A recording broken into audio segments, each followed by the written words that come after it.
Hello guys, welcome back to my channel. और जैसे कि अभी तक मैं 3 वीडियोस बना चुका हूँ इस सीरीज़ पे। आज मेरा चौथा वीडियो होने वाला है इस पे ही, जो कि fourth law of the 48 laws of power book के बारे में है।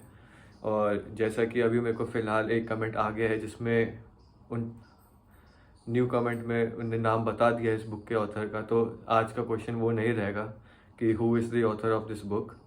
तो चलिए, अब वो आंसर मिल गया है तो मैं बता भी देता हूँ। रॉबर्ट ग्रीन इस बुक के ऑथर हैं, जिन्होंने ये बुक लिखी है 48 लॉज ऑफ पावर। और बहुत इन्फ्लुएंशियल बुक है, बहुत पावरफुल बुक है, जैसे कि आप जान गए होंगे पहले के 3 लॉज देख के। और जैसे जैसे मैं वीडियो डेली डाल रहा हूँ, मैं देख रहा हूँ कि आप लोगों को पसंद आ रहा है मेरा वीडियो, तो ऐसे ही लाइक और अपना एक सपोर्ट बना के रखिए, ताकि मेरे को एक मोटिवेशन मिले कि मैं और ऐसे वीडियोस और अच्छी एनर्जी के साथ वीडियोस बना पाऊँ। और जैसे कि आज हम फोर्थ लॉ के बारे में बात करेंगे, तो फोर्थ लॉ होने वाली है always say less than necessary. इसका मतलब क्या है कि ज़रूरत से ज़्यादा ना बोलें। जितना आपको लगता है कि आपकी रिक्वायरमेंट है, उससे भी 2 शब्द कम ही बोलें।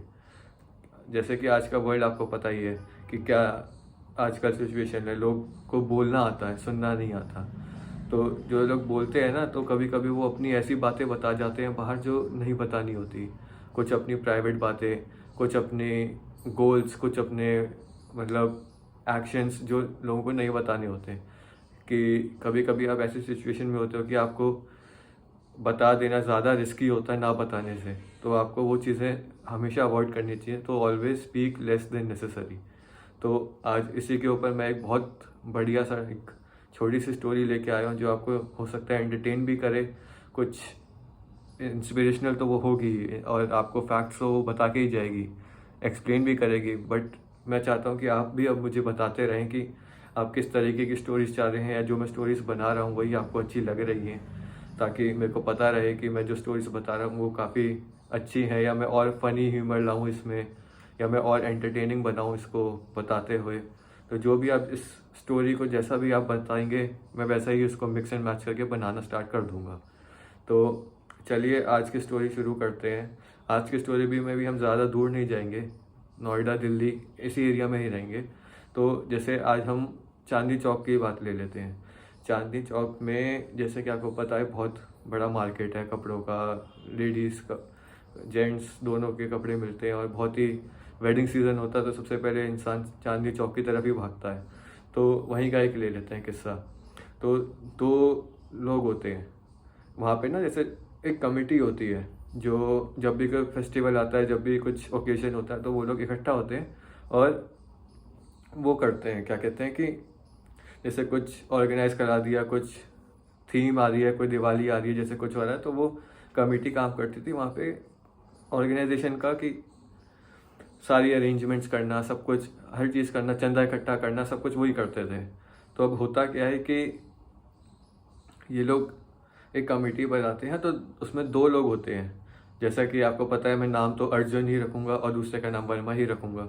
तो 2 ही कैरेक्टर्स हैं इस स्टोरी में भी, अर्जुन और वर्मा। एक अर्जुन है जो कि वहाँ पे बहुत फेमस है। क्यों? क्योंकि वो हर जो टी स्टॉल्स होती है वहाँ जाता है, हर जगह जाता है, वो घूमता फिरता रहता है।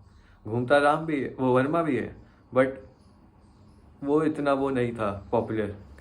और ये जो था, बहुत ही अर्जुन बहुत ही आउटस्पोकन था कि टी स्टॉल पर जाएगा तो पॉलिटिक्स की बातें, हर जगह की बातें, हर जगह जहाँ पे भी जाएगा वो बातें ही करेगा। तो नॉलेज तो उसको बहुत थी, क्योंकि हर जगह जाना, हर लोगों से बात करना, चांदनी चौक के हर ओकेजन में उसका रोल होता था। तो नॉलेज उसको पूरी थी, बातें भी पूरी करता था। बट आखिरी में आगे जाके होता क्या है कि अब दिवाली का फेस्टिवल आता है। तो दिवाली का फेस्टिवल आया तो अब कमेटी बैठी। अब कमेटी में ये दोनों प्रेजेंट थे, राम वर्मा और अर्जुन।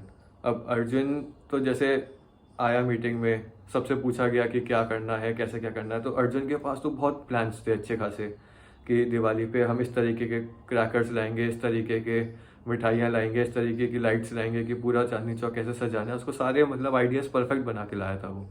उसने कोई कमी नहीं छोड़ी थी कि इस तरीके की लाइट्स होंगी, इस तरीके के पटाखे होंगे, इस टाइम पे ये फोड़ेंगे, इस टाइम पे ये फोड़ेंगे। वो बहुत आते ही उसने अपनी मीटिंग में जब उसको मौका दिया गया बोलने का, तो वो बोलता रहा।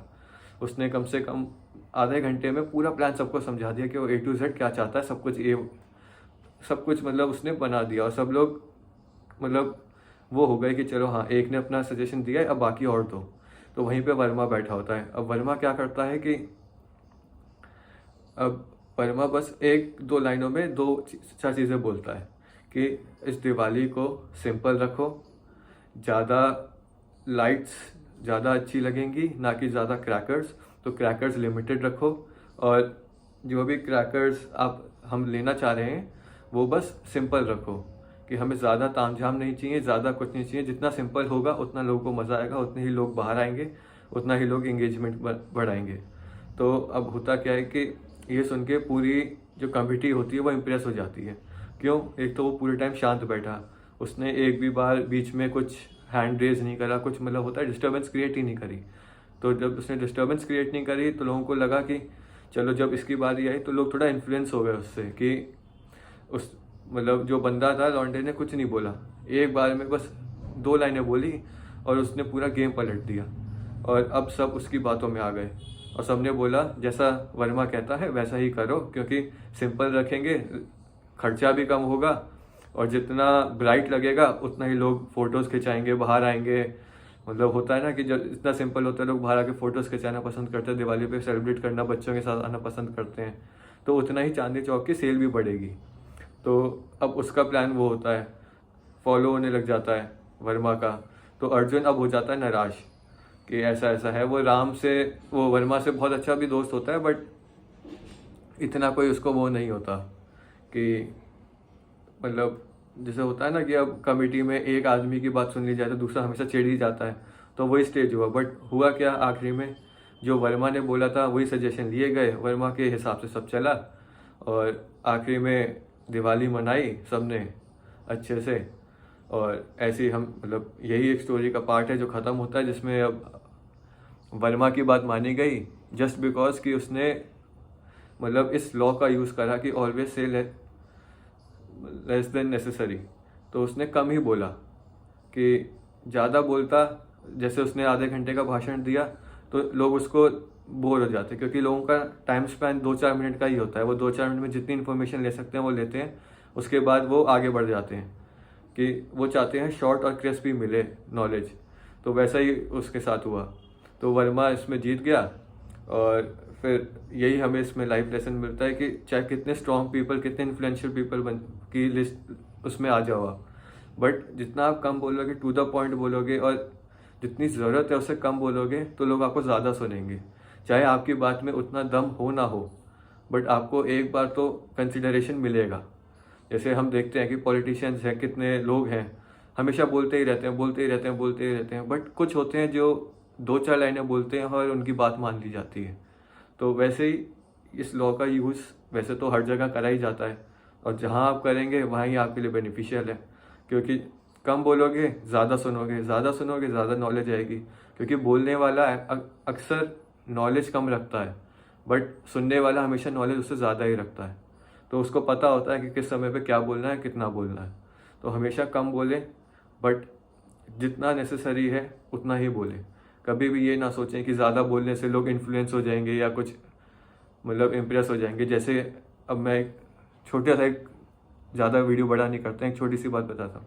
हम जब भी आजकल मार्केट में जाते हैं, बार्गेन करते हैं सब्जियों के लेके, कुछ भी सामान लेने के लिए, तो जब सेल्समैन हमारे सामने चुप बैठा होता है ना, हम बोलने लग जाते हैं, हम उसको कन्विंस कर रहे होते हैं कि जिससे हम उसको, जैसे होता है ना, पटा लें बिल्कुल, कि उसको, और भैया ये क्या है, ऐसे थोड़ा कम लगाओ, ये करो। हम उससे आसपास की बातें पूछने लग जाते हैं, उसको मतलब अपनी बातों में घुमाने की कोशिश करते हैं। पर आखिर में होता क्या है, वो समझ जाता है कि वो है तो वो भी सेल्समैन, उसको भी पता है कि ये सामने वाला मेरे को क्यों वो कर रहा है। तो वो रेट, इस चक्कर में बहुत बार ऐसा होता है रेट भी कम नहीं करता, क्योंकि उसे पता है कि सामने वाला बोल बोल के बोर कर रहा है, इसको इसके सामने कम करना कोई फ़ायदेमंद नहीं है। बट जहाँ आपने कुछ लोगों को देखा होगा, जाएंगे 1-2 लाइनें ही बोलेंगे कि भैया इसका इतना नहीं होता, इतना होता है, ऐसे ऐसे आप करोगे तो ही हम लेंगे। तो वो इतने में वो कन्विंस हो जाता है कि हाँ चलो और वो ऐसा रहता है कि वो समझ जाता है कि हाँ ये बंदा कम बोल रहा है, वो साइलेंस को फिल करने की कोशिश नहीं कर रहा है, तो इसको दे देता हूँ जितने में ये बोल रहा है। वो अपना भी लॉस नहीं कराता, बट मतलब उसका भी लॉस होता नहीं है, जो इस शॉपकीपर के पास जाता है। तो इसका यूज़ आप ऐसे भी कर सकते हो, बहुत कॉर्पोरेट वर्ल्ड में इसका यूज़ होता ही है कि बॉस के सामने ज़्यादा मत बोलो, या घर में फैमिली मैटर्स है, डिस्प्यूट है, कि ज़्यादा इन्वॉल्व मत हो कि लड़ाई हो जाए, ज़्यादा बोलो मत उल्टा। ऐसे बहुत चीज़ें हैं जहाँ पे आप इस लॉ का यूज़ कर सकते हो। तो आई थिंक ये वीडियो ज़्यादा लंबा हो रहा है तो इसको एंड करते हैं। बट थैंक यू गाइस, आप इतना मेरे को सपोर्ट बना रहे हो, मेरे को अच्छा लग रहा है कि देख के कि मेरे को व्यूज़ आते हैं, लोग अब देखना शुरू कर रहे हैं और लोगों को ये सीरीज़ पसंद भी आ रही है। तो मैं और कोशिश करता रहूँगा। तो आई होप ये वीडियो भी आपको पसंद आया होगा। थैंक यू, और please like share subscribe my channel, और जितना हो सके आप कमेंट्स करिए और मेरे को बताइए कि आपको क्या और किस तरीके का वीडियो चाहिए, कि मैं और क्या करते करते ये वीडियो बनाऊँ आपके लिए, जो आपको और इंगेजिंग लगे और आपको मेरे को जानने को और मिले, और आप लोग भी मेरे से फेमिलियर हो जाएं कि मैं और भी कुछ कर सकता हूँ इन वीडियोस में। तो thank you guys, I hope you like this video. Bye.